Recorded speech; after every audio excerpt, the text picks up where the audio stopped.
পাহাড় সমতল এখন এক হয়েছে, আগে যেটা ছিল না। আজ দার্জিলিং লোকসভা কেন্দ্রের তৃণমূল প্রার্থী গোপাল লামা উত্তর দিনাজপুরের জেলার চোপড়া বিধানসভায় এক নির্বাচনী কর্মী সভায় সেখানে এই কথা বলেন। উপস্থিত ছিলেন চোপড়া বিধানসভার বিধায়ক হামিদুল রহমান, শিলিগুড়ি কর্পোরেশনের মেয়র গৌতম দেব সহ দার্জিলিং জেলার সভানেত্রী পাপিয়া ঘোষ সহ দার্জিলিং লোকসভা কেন্দ্রের তৃণমূল প্রার্থী গোপাল লামা, ইসলামপুর ব্লক তৃণমূল কংগ্রেসের সহ সভাপতি কামাল উদ্দিন সহ চোপড়া ব্লক সভাপতি প্রীতি রঞ্জন ঘোষ সহ অন্যান্য নেতৃত্বরা। আশা করি আগামী দিনে হয়ে যাব।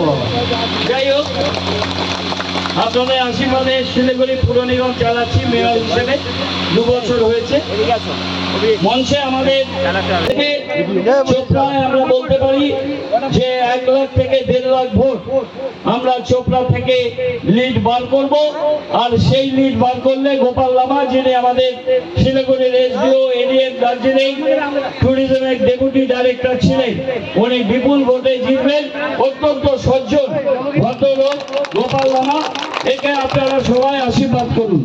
যারা সংখ্যালঘু সম্প্রদায়ের মানুষ, যে বাংলা সমস্ত মানুষের মধ্যে ঐক্য সম্প্রীতি মিলন, যে বাংলা সেখানে এই বিজেপি ভেদাভেদ করে এদের বাংলা থেকে বাইরে বার করে দিতে চায়।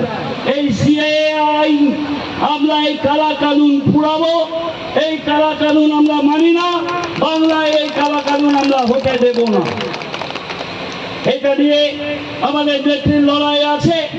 একটা মানুষ অ্যাপ্লাই করেনি, বলছে সে যে এক তৈরি হয়েছে, আপনারা অ্যাপ্লাই করো। অ্যাপ্লাই করা মানে সে স্বীকার করে নিল আমি দেশের নাগরিক না। তারপর এনআরসি লাগু হবে, যার ডকুমেন্টস আছে কারো পক্ষে দেওয়া সম্ভব না, তা সবাইকে বার করে দেবে ওরা। বেছে বেছে কিছু মানুষকে নিয়ে রাজ করবে।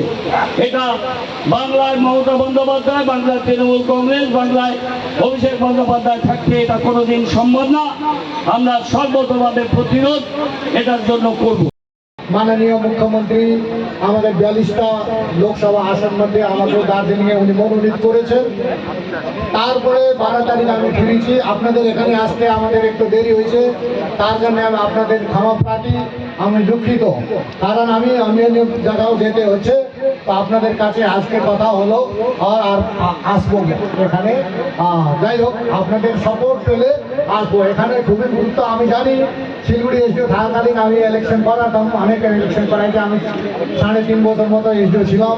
চোপড়া ব্যাপারে আমার জানা আছে, এখানকার আপনাদের ব্যাপারে জানা আছে। তো এবারও আমরা যাই হোক ঘুরে ফিরে আমি আবার একটা প্রার্থীও হয়েছে। সেই জন্যে হয়তো আপনারা এখানে আমি তো কোনোদিন পলিটিক্স করি নাই, আমি সম্পূর্ণ প্রশাসনিক সেবাতেই ছিলাম। কিন্তু আপনাদের সাপোর্ট পেলে সব জিনিসই ঠিক হবে। এবার আপনারা শুধু আমাদের এমএলএ সাহেবের নাম সব উন্নয়নে ওনার নাম বলছেন, নেক্সট টাইম হয়তো আমার নামও যোগ হতে পারে। আপনাদেরকে আমি বিশেষ, আপনারা এখানে আমাদের সম্পূর্ণ আমাকে হয়তো ভালো ভালো পোস্টার লাগাইছেন, দেখছেন, আমি দেখছি, কিন্তু আমাকে ব্যক্তিগত হিসাবে আপনারা পাবেন। আমি শিলিগুড়িতেই থাকি, ও ঘন ঘন এখানে আসতেও পারি, তো আপনারা পাবেন। আপনাদের এখানে আমার আগে ইতিমধ্যে অনেক আমাদের ব্যক্তিত্ব বিশিষ্ট নেতৃত্ব আপনাদেরকে অনেক বলে গেলেন, অনেক রিকোয়েস্ট করে গেলেন। আর সব থেকে বড় আমাদের এমএলএ সাহেব যে কথাগুলো বললেন, তো না ঠিক আছে, এসব জিনিস হবে। উনি আমাকে বলছেন, উনি তো এখানকার একদম, আমি আগে থেকেই চিনি উনাকে।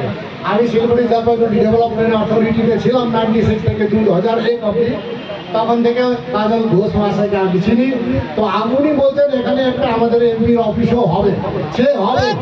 হ্যাঁ, তো সে হবে মাসে 1 দিন 2 দিন 3 দিন যত হোক, যাই কাজের যেরকম গতি থাকবে সেরকম বসতে হবে। অবস্থা দেখে ব্যবস্থা করতে হবে, বুঝলেন তো? অবস্থা দেখে ব্যবস্থা করতে হবে, কারো কিছু অসুবিধা থাকবে না। শুধু আমাদেরকে সাথ দিতে হবে। আবার আপনাদেরকে একটা গুরুত্বপূর্ণ জিনিস বলতে চাচ্ছি, আমাদের মাননীয় চিফ মিনিস্টার, মাননীয় মুখ্যমন্ত্রীর অনেক ভরসা আছে দার্জিলিংকে যে কোনো ভাই আমাকে জিততে হবে। উনি আমাকে বলেছেন আপনি ওখানে গিয়ে লোকগুলোর সঙ্গে মিলেমিশে করে একদম এবার দার্জিলিং সিট আপনাকে জিততেই হবে। তো আমি ওনাকে প্রমিস করেছি লোকগুলোকে সঙ্গে যাবো, আমরা যে কোনোভাবে জিতবো। তো এগুলো এখন আমি কালকে দোষারোপ করছি এ পার্টি ও পার্টি, ও আমার বলার কিছু নেই। আমি জাস্ট নেমেছি পলিটিক্যাল ফিল্ডে আপনাদের যে জিনিস লোকের জন্য আমরা আছি, লোকের জনতাই সব প্রধানমন্ত্রী দেশের জনতাই সব, আপনাদের যেরকম চাহিদা হবে সেরকম আমরা আগে কাজ করতেই যাবো।